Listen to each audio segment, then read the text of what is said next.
अस्सलाम वालेकुम दोस्तों, मैं हूं अनवर लोधी और आप देख रहे हैं मेरा फेसबुक और यूट्यूब चैनल। आज का व्लॉग जो है उसका आगाज़ करते हैं एक ब्रेकिंग न्यूज़ से। अभी खबर आई है कि इलेक्शन कमीशन जो है उसने कहा है कि हम 90 दिन के अंदर जो है वो इलेक्शन नहीं करवा सकते।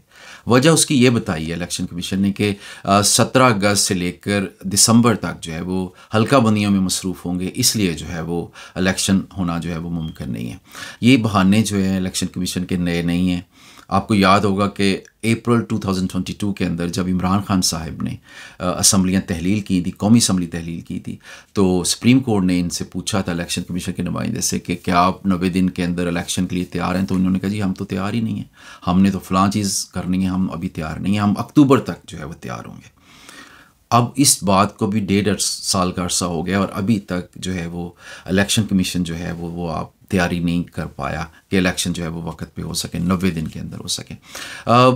अब जवाज़ जो भी बना लें, ये कुछ भी जवाज़ बना, हल्का बंदियाँ ना होती तो कोई और जवाज़ आ जाता है। जिस तरह से पंजाब और KPK के इलेक्शन जो है वो मुलतवी किए गए, उस वक्त कौन सा हल्का बंदियों का मसला था। फिर भी कभी अमनो अमा का मसला बना लिया, कभी कहा गया कि डेट सेट करना जो है वो हमारा इलेक्शन कमीशन का काम है, और सुप्रीम कोर्ट जो है उसकी जो रूलिंग्स हैं, उसका जो फ़ैसला है, उसका जो हुक्म है, उसको भी रद्दी की टोकरी में इलेक्शन कमीशन ने डाला और इलेक्शन बिल्कुल नहीं करवाए। हुकूमत भी उनके साथ जो है वो मिल गई थी।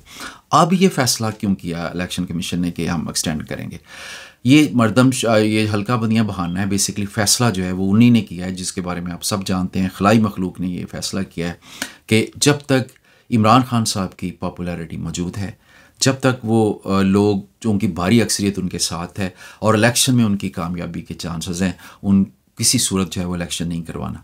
तो प्रोग्राम इनका ये है कि फ़रवरी या मार्च के अंदर जो है वो इलेक्शन करवाए जाए नेक्स्ट ईयर। उस वक्त तक इमरान खान साहब जो है उनको एक दो और मुकदमात में सज़ाएँ दिलवा के और इनकी पार्टी के जो टॉप लीडरशिप है उनको सज़ाएँ दिलवा के इसको कोई दहशतगर्दी पार्टी डिक्लेयर करके इसका इलेक्शन कमीशन से जो है वो बल्ले का निशान आउट करके इस तरह की बातें करके जो है वो इलेक्शन में जाएंगे। वजह सिर्फ यही है कि इमरान खान जो है वो इस सिस्टम के लिए ख़तरा बन चुका था। ये करप्ट बोसीदा निज़ाम जो है, जो पाकिस्तानी अवाम जो है उसको इसने कहीं का नहीं छोड़ा।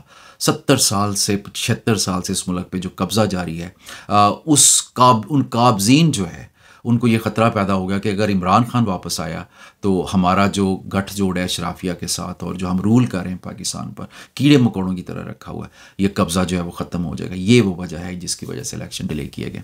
अब आ जाते हैं अगला जो हमारा आज का टॉपिक है कि आज़म स्वाति साहब जो हैं उन्होंने एक बयान दिया है, भरपूर बयान दिया है। उन्होंने कहा कि चीफ जस्टिस साहब आप जो है वो इमरान खान साहब जो है उनके केसेस ना सुने। क्या उन्होंने कहा, आप ज़रा खुद ही सुन लें कि उन्होंने क्या कहा। जस्टिस साहब, आप हमारे पाकिस्तान तहरीक इंसाफ के केस न सुना करें। इसकी बड़ी तफसीली वजाहत मैंने दिसंबर 2022 अपने 6 सफ़ों के ख़त में आपकी तरफ भेज के की, और मेरे कायद इमरान खान ने हर अपने बयान से आपसे गुजारिश की कि आपसे हमें इंसाफ की तवक्को नहीं मिल सकती, और उसकी वाहिद मिसाल कई और मिसालों के अलावा कि 9 मई। अब ये इन्होंने ये जो 3 मिनट का वीडियो पैगाम था आज़म स्वाति साहब ने, उसमें कहा कि भाई चीफ जस्टिस साहब इस्लामाबाद हाई कोर्ट जनाब आमिर फ़ारूक साहब, मसला ये है कि इतनी शवाहद है, हमारे पास मसाले हैं जिसकी वजह से हमें ये लगता है कि आप इमरान खान साहब और हमारी पार्टी को इंसाफ नहीं दे सकेंगे, और ये वैलिड चीज़ें भी हैं। पहला पॉइंट उन्होंने ये उठाया कि चीफ जस्टिस साहब आपकी अदालत से इमरान खान साहब को नाजायज़ तरीके से गिरफ़्तार किया गया, अदालत के शीशे तोड़े गए, दरवाजे तोड़े गए, वहाँ पे मौजूद जो लोग हैं उन पे तशद्दुद हुआ, और आपने उस गिरफ़्तारी को जायज़ करार दे दिया, जिसको बाद में सुप्रीम कोर्ट ने कहा ये तो गिरफ़्तारी नाजायज़ थी, तो उनके ख़िलाफ़ एक्शन भी नहीं लिया। ये absolutely he is absolutely right Azam Swati के। देखिए, आप जो नाजायज़ बात है उसको भी जायज़ करार देते हैं, तो हम आपसे इंसाफ की कैसे तवक्को करें। उसके अलावा जो है ये आज़म स्वाति साहब ने ये कहा कि जब उस पर एतराज़ कर दिया गया था, जो हुमायूं दिलावर है जज जिसने तोशा खाना का फ़ैसला सुनाया, तो आप बजाय इसके कि आप समाअत किसी और जज को दे देते, आपने क्या किया, आपने बल्कि उसको कहा कि 15 तारीख तक जो है वो मुझे इसका फ़ैसला करके दो, तो 15 दिन के अंदर। तो उन्होंने कहा कि ये तो सरासर नाइंसाफ़ी है कि एक ऐसा जज जिसकी फेसबुक पोस्ट ही इमरान खान साहब के ख़िलाफ़ मौजूद थी, उनकी जो इमरान खान साहब के बारे में ख़यालात थे वो सबको मालूम हो चुके थे। तो आप किस तरह से उस जज को दोबारा जो है वो हेयरिंग के लिए केस भेज सकते थे? तो उन्होंने कहा कि मैं पहले भी आपको लिख चुका हूँ, और आपको याद होगा कि इमरान खान साहब ने जेल में अपनी पहली मुलाकात जो की है अपने वकला से, उसमें इमरान खान साहब ने भी अपने वकला को कहा कि आप मैं कहता हूँ कि हमारे जो जज हैं जस्टिस आमिर फ़ारूक साहब हैं, उनसे मुझे इंसाफ की तवक्को नहीं, कहीं और केस लगाया जाए। ये फैक्ट तो जस्टिस आमिर फ़ारूक साहब को जब पता था, मालूम है, तो वो क्यों बज़िद हैं कि वो अपने ही पास केस लगवा रहे हैं? आज का आप हाल देख लें कि आज समाअत होनी थी कि इमरान खान साहब को अटक जेल में, जहाँ पे जो ए क्लास की सहूलत ही नहीं है, सिर्फ सी क्लास है, ना बी है ना ए है, तो उसमें जानबूझ के रखा गया। हालांकि इमरान खान साहब की जो इस्लामाबाद हाई कोर्ट की जुरिस्डिक्शन है उसके अंदर अडयाला जेल जो है उसके करीब पड़ती है, तो उसमें रखना चाहिए था इमरान खान साहब को। जानबूझ के भेजा गया ताकि वो ए क्लास वहाँ हासिल ना कर सकें जेल मैनुअल के मुताबिक। तो उस पर एप्लीकेशन दी हुई है उनके लॉयर्स ने, उस पर कोई अमल नहीं हो रहा। सिर्फ आमिर फ़ारूक साहब ने अपने फ़ैसले ऐसा गोलमोल फ़ैसला लिखा कि जिसमें वाज़ेह हुक्म नहीं था, जिसको जिस तरह से चाहें जेल हकाम जो है वो तरोड़ मरोड़ के अपने मुताबिक जो है वो खुद ही फ़ैसला करेंगे क्या करना है उन्होंने।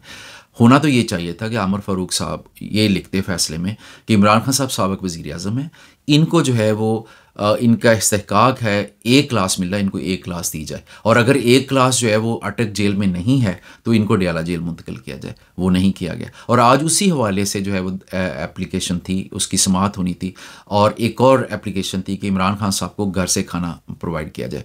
इसकी डेट फिक्स थी, आज समाअत होना थी, लेकिन तबीयत ख़राब होगी जज साहब की, वो समाअत के लिए दस्तयाब ही ना हो सके, तो फिर जो है वो केस मामला जो है वो लटक गया।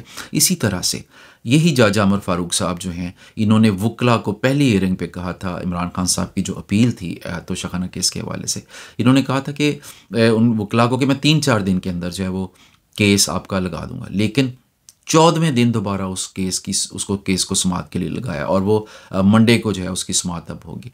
तो जो वादा किया जज साहब ने इंसाफ की कुर्सी पे बैठ के, जो वकला हैं, मुल्ज़म के वकला हैं, उनसे वादा किया, लेकिन उस पर अमल नहीं किया। 3-4 दिन की बजाय 14 दिन के अंदर जो है वो केस लगाया उन्होंने। वो इसलिए कि 14 दिन से बियॉन्ड नहीं जा सकते थे, अगर 14 दिन से बियॉन्ड जाना चाहते तो जा सकते थे, तो इन्होंने ले जाना था इसको भी। तो ये ताख़ीरी हरबे जो हैं ये सबको नज़र आ रहे हैं, इमरान खान साहब के वकला को नज़र आ रहे हैं। तो इसलिए मैं समझता हूँ कि आज़म स्वाति साहब ने जो बिल्कुल अपील की है जस्टिस आमिर फ़ारूक साहब से कि वो केस से अलहदा हो जाए, बिल्कुल जायज़ है, होना भी यही चाहिए, क्योंकि एक बंदा जो मुजरम, अगर उसको आप पे ट्रस्ट ही नहीं है तो आप उसका केस कैसे सुन सकते हैं? अच्छा, उसके बाद जो है वो बात यहीं पे ख़त्म नहीं होती। एक जेलर जो है, जहाँ अटक जेल में इमरान खान साहब को रखा गया है, उसकी मनमानियाँ जो है वो भी सुन लें कि वकला को हाई कोर्ट ने हुक्म दिया है, अपने ऑर्डर में लिखा कि आप वहाँ पे जाएं और अपने मुवक्किल से मिल लें जाके। वकला इमरान खान साहब के 8-10 जो है वो जाते हैं मिलने के लिए, लेकिन जेलर कहता है नहीं जी मैं नहीं मिलने दूंगा। वो कहते हैं जी हाई कोर्ट का हुक्म है, कहता है नहीं मैंने मिलने देना। याद रखिए इमरान खान साहब जो हैं उन पे 200 के करीब मुकदमात हैं। अब उनको एक वकील तो डील नहीं कर सकता, उसके लिए तो एक पूरा पैनल बनाया हुआ, कोई 15-20-30 वकला की एक टीम है जो इतने सारे केसेस को स्टडी करती है, उस पर नोट्स लेती है, फिर अपनी प्रेजेंटेशन देने के लिए फिर नोट्स लिखती है, और फिर अदालतों में वो पेश होते हैं। तो इतने केसेस को एक वकील हैंडल नहीं, वकील्स का पैनल हैंडल करता है। लेकिन वो जो वडाइज साहब हैं वहाँ के जेलर, वो अड़ गए जनाब के जी मैं तो नहीं जाने दूंगा आपको, मैं तो मिलने नहीं दूंगा। एक बंदा मिल सकता है, एक वकील। अब एक वकील जो है वो तो 1-2 केसेस को डील कर रहा होगा, 5 को डील कर रहा होगा, 10 को डील कर रहा होगा, वो 200 को तो नहीं डील कर रहा, वो तो डिफरेंट लॉयर्स जो हैं वो डील कर रहे हैं। तो नहीं कहता नहीं जी मैंने सिर्फ एक को मिलने देना। अब एक को इजाज़त दी गई, तो इस तरह की रुकावटें डाली जा रही हैं कि इमरान खान साहब के वकला केस को प्रिपेयर भी ना कर सकें, अदालतों में जाएं, या तो केस हार जाएं या उनकी जो ज़मानतें जो है वो मनसूख हो जाएं। ये वो जो है स्कीम है जिस पे जो है वो अमल किया जा रहा है। और हैरत ये है कि ये जो काकड़ साहब, अनवार हक काकड़ साहब आए हैं, ये बड़ा लोग कहते थे कि बड़े फेयर हैं, सब कुछ है, ये इनके अंडर भी ये कुछ हो रहा है। तो ये भी बज़ाहिर यही है कि ये भी पपट है, जिस तरह शहबाज शरीफ पपट थे। डोरियाँ इनकी जो है वो ही हिला रहे हैं जो 75 साल से इस मुल्क में निज़ाम हुकूमत की डोरियाँ जो हैं जिनके पास होती हैं। तो अब इमरान खान साहब जो है उनके पास जो ऑप्शंस हैं इन्होंने वो छोड़ी नहीं है। अब उसके लिए उन्होंने ये किया कि जो वकला है इमरान खान साहब के, वो आज सुप्रीम कोर्ट चले गए। उन्होंने एक दरख्वास्त दायर कर दी वहाँ पे। उन्होंने कहा जी बात ये है कि हमारे जो मुवक्किल हैं वो जेल के अंदर हैं, जो अदालतें हैं निचली, वो उन्हें पता भी है कि इमरान खान साहब जेल में हैं, वो इसलिए अदालत उनकी ज़मानतें मनसूख कर रहे हैं कि वो हाज़िर नहीं हुए, हालांकि वो तो जेल के अंदर है। और जब जेल में वकला मिलने जाते हैं तो जेलर साहब जो हैं वो अड़ जाते हैं कि तमाम वकला को मैं मिलने नहीं दूंगा। तो इस तरह की हर्डल, स्ट्रक्चरल हर्डल्स क्रिएट की जा रही है इमरान खान साहब के लिए। अच्छा, इस तरह से उस पे इसके अलावा उन्होंने कहा जी हमारा जो मुवक्किल है उसके हवाले से जो फ़ैसला है आया है तोशा खाना के हवाले, वो हम नहीं मानते, और अपील जो है उसको डिले हो रहा है हाई कोर्ट के अंदर। तो आप उसके हवाले से भी कुछ जो है वो कुछ ऑर्डर जारी करें, या तो समाज जो है उसको तेज़ किया जाए, या जो है वो उसके हवाले से कोई फ़ैसला जो है वो आना चाहिए। तो ये इमरान खान साहब जो हैं वो इस वक्त मुश्किल में हैं डेफिनेटली। मुराद मकसद सिर्फ यही है कि इमरान खान साहब जो है उनको जेल के अंदर तोड़ा जाए, उनको नफसियाती तौर पे तोड़ा जाए, उनके असाब को शिकस्त दी जाए, ताकि वो माफ़ी मांगें कि जी मुझे जेल से निकाल लें, या मैं जो है वो आपकी टर्म्स पे जो है वो डील कर लेता हूँ। लेकिन इन्हें शायद इमरान खान साहब का नहीं पता कि वो तो सख्त जान है, खेलों के मैदानों में रहे हैं और मुकाबला भी करना जानते हैं। वो मुकाबला करेगा, इसलिए तो वो कोई कंप्लेन नहीं है, इसलिए तो उसने कोई हार नहीं मचाई, उसने कोई नहीं कहा कि मुझे निकलवा लें और मैं कोई डील कर लेते, कोई ऐसी बात नहीं हुई। तो वो मुकाबला करेगा, लेकिन इनकी पूरी कोशिश है, इसीलिए वो वकला को मिलने नहीं दिया गया, इसीलिए जो है वो उनका जहाँ पे उनको रखा गया जेल के अंदर, वहाँ से जो अमला है अदालत जेल का, उसको हटा दिया गया वहाँ पे, ताकि इमरान खान साहब बिल्कुल कैद तन्हाई में हो और नफसियाती तौर पर बीमार हो जाएँ और वो खौफज़दा हो जाएँ कि मैं कहाँ पर आ गया हूँ, कहाँ फंस गया हूँ। तो उसके बाद जो है वो हमसे डील कर लें और या मुल्क छोड़ के चले जाएँ, सियासत छोड़ दें। ये वो चाह रहे हैं, लेकिन इमरान खान साहब अभी तक जो है वो रजिस्ट कर रहे हैं। आज के लिए इतना ही कुछ, इंशाल्लाह जो फिर अगले व्लॉग में आपसे मुलाकात होगी। अल्लाह हाफ़िज़।